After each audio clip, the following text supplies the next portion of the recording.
Brought to you by TechnoSpark 20 series smartphones. I'm superhuman. એટલે form ભરવાની તારીખ આપો તઈ તમારે બધાય પાઘડી બંધાવવાનું.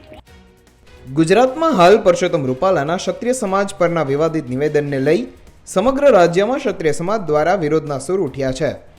તે વચ્ચે ક્ષત્રિય સમાજ સાથે ભાજપની બેઠક પણ થઈ હતી, જેમાં પરસોત્તમ રૂપાલાની ટિકિટ પણ પરત ખેંચવાની માગ ઉઠી હતી. કોઈ પણ પ્રકારની માફી નહીં મળે તેવી વાત ક્ષત્રિય સમાજ દ્વારા કરવામાં આવી છે. તો બીજી તરફ અમરીશ ડેરે રાજકોટમાં એક જાહેર કાર્યક્રમનું આયોજન કર્યું હતું, જેમાં પરસોત્તમ રૂપાલાએ એક મોટી જાહેરાત કરી છે, જેને લઈ રાજકારણમાં ફરી ગરમાવો આવ્યો છે. શું કહ્યું પરસોત્તમ રૂપાલાએ, આવો સાંભળીએ. હું રાજકોટમાં માર્ગદર્શન આપું, અમરેલીવાળાને માર્ગદર્શન આપું. અમરેલીવાળાને મારે માર્ગદર્શન આપવાનું હોય નહીં.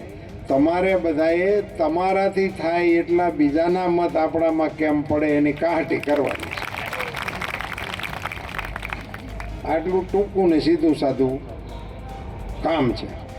આપણા 2 કાર્યક્રમો છે જેમાં તમારે હાજરી આપવાની છે. એક હું આજે 1-2 દિવસમાં ફોર્મ ભરવાની તારીખ તમને આપી દઈશ. એટલે ફોર્મ ભરવાની તારીખ આપું તઈ તમારે બધાએ પાઘડી બંધાવવાનું છે.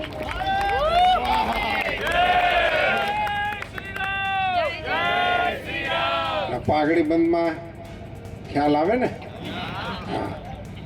અને પછી 7મી તારીખે મતદાન કરવાનું છે, તઈ હાગમટે આવવાનું. આ 2 કાર્યક્રમોમાં તમારે જોડાવાનું છે. જો કે આ કાર્યક્રમમાં અમરીશ ડેરે પણ લોકોને રૂપાલાને સમર્થન આપવાની અપીલ કરી હતી. શું કહ્યું હતું અમરીશ ડેરે, આવો સાંભળીએ. ખભે ખભો મિલાવીને પરસેવો પાડીને રાષ્ટ્રહિત માટે સારું શું થઈ શકે એની સતત ચિંતા કરીને આપણે બધાએ જો મહેનત કરીએ તો મને એવું લાગે છે કે પરિણામ કંઈ અશક્ય નથી. દેશમાં વિવિધ પદો ઉપર રહી આદરણીય રૂપાલા સાહેબે જે રીતે કામગીરી કરી છે,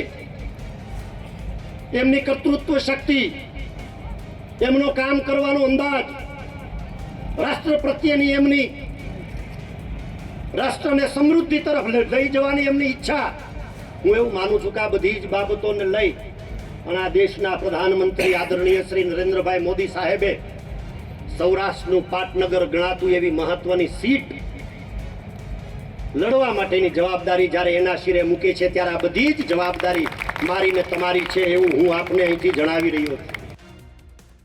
જોકે એક તરફ ક્ષત્રિય સમાજમાં રૂપાલાને લઈ રોષ છે અને ટિકિટ પરત લેવાની માંગ છે, તો બીજી તરફ જાહેરમાં રૂપાલાનું આવું નિવેદન સામે આવતા રાજકારણમાં ગરમાવો આવ્યો છે.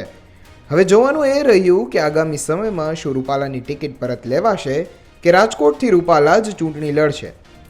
રાજકોટથી રોનક મજીઠિયાનો અહેવાલ, ગુજરાત તક.